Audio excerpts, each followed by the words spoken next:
Mark রচিত মঙ্গল সমাচার 11 অধ্যায়ের 1 থেকে 10 পদ পর্যন্ত। 11 অধ্যায়ের 1 থেকে 10 পদ পর্যন্ত।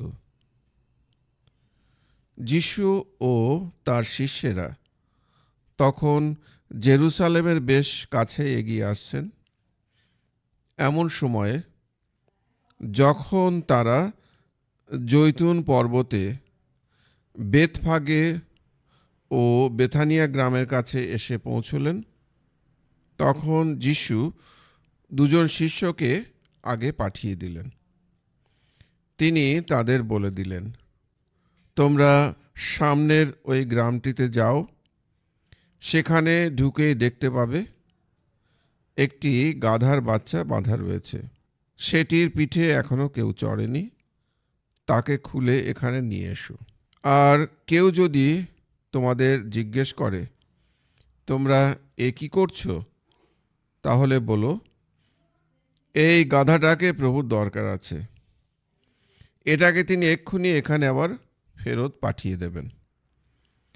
শিষ্যরা গিয়ে দেখতে পেলেন রাস্তার ধারে গাধার একটা বাচ্চা একটা বাড়ির দরজায় বাঁধা রয়েছে। তারা তার বাঁধন খুলে দিলেন। যারা সেখানে দাঁড়িয়েছিলেন তাদের কেউ কেউ জিজ্ঞেস করলেন, এ কি করছো তোমরা? গাধাটার বাঁধন খুলে দিচ্ছ কেন? যিশু যা বলতে বলেছিলেন তারা তখন তাই বললেন। তখন লোকেরাও তাদের আর বাধা দিল না। তারা গাধাটাকে যিশুর কাছে নিয়ে গেলেন।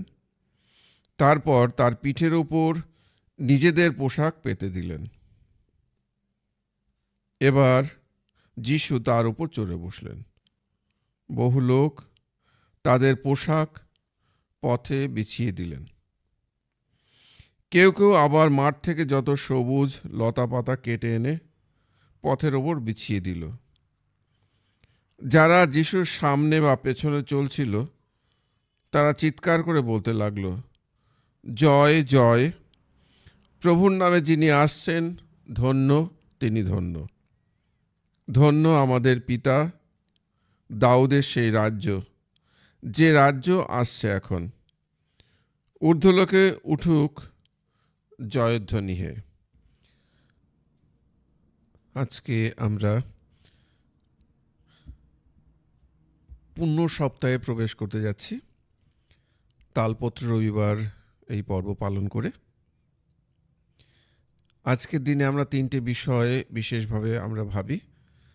প্রথম বিষয় হচ্ছে যে আমরা কিভাবে প্রভু যিশুকে আমাদের অন্তরে আমরা গ্রহণ করছি এবং কিভাবে আমরা আনুগত্য জানিয়ে প্রভু যিশুকে অনুসরণ করছি। দ্বিতীয় বিষয় হচ্ছে যে তিনি এসেছেন এই পৃথিবীতে শান্তির রাজা হয়ে শান্তি প্রতিষ্ঠা করতে। সেই জন্য আমরা শুনব জাকারিয়া গ্রন্থের 9 অধ্যায় 9 পদে রয়েছে যে তিনি আসছেন শান্তির প্রতীক হয়ে।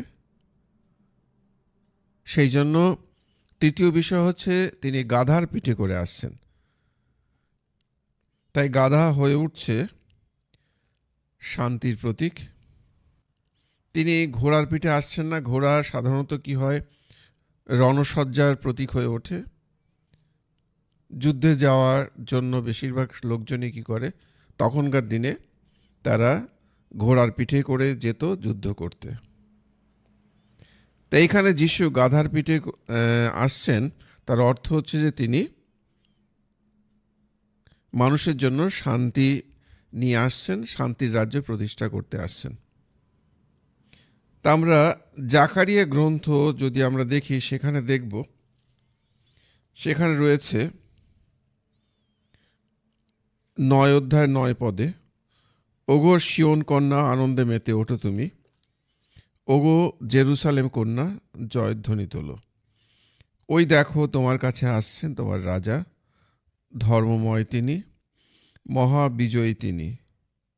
আহা, কত নম্র তিনি বসে আছেন।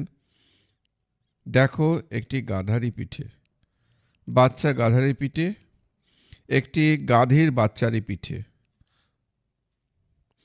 এফরাইমের মাটিতে কোনো রণরথ, জেরুসালেমের মাটিতে কোনো রণ অশ্ব তিনি আর থাকতে দেবেন না। কোথাও কোনো রণধনুক ও থাকতে দেবেন না তিনি। জাতি বিজাতি সকলেরই কাছে তিনি ঘোষণা করবেন শান্তির বার্তা। তার আধিপত্য সেদিন প্রসারিত হবে এক সাগর থেকে আর এক সাগরে, মহানদী থেকে পৃথিবীর প্রান্ত সীমায়।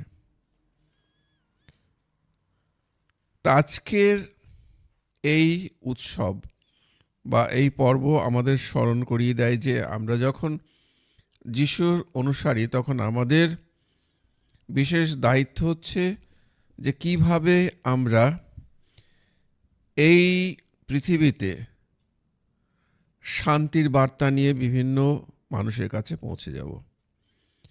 আমরা শান্তির সাধক হয়ে উঠব এবং অন্যরা আমাদেরকে দেখবে যে আমরা শান্তির জন্যই রয়েছি এই পৃথিবীতে। তাহলে আমরা বলতে পারবো যে আমরা প্রকৃত যিশুর একজন অনুসারী বা যিশুর শিষ্য। তাই প্রভু যিশু মথি রচিত মঙ্গল সমাচারে 5 অধ্যায়ে সেখানে রয়েছে, ধন্য সেই ব্যক্তি যে শান্তি স্থাপন করে, সেই ঈশ্বরের পুত্র বলে পরিচিত হবে। তা আমরা যখন এই শান্তি প্রতিষ্ঠার কাজ করি, তখনই আমরা ঈশ্বরের যোগ্য সন্তান হয়ে উঠি। তা মনে রাখি, আজকে প্রথম বিষয় হচ্ছে যে আমরা কিভাবে প্রভুকে গ্রহণ করছি আমাদের হৃদয়ে এবং তাকে আমরা অনুসরণ করছি। দ্বিতীয় বিষয় হচ্ছে যে তিনি এসছেন শান্তি স্থাপন করতে। তাই আমরা কি করব? প্রভু যিশুর পথ অনুসরণ করে আমরা শান্তির পথে এগিয়ে চলব। তিনি যে বাণী দিয়ে গেছেন বা যে দৃষ্টান্ত দিয়ে গেছেন তা পুরনো নয়, আজও সেই বাণী আমাদের সকলের জন্য প্রযোজ্য।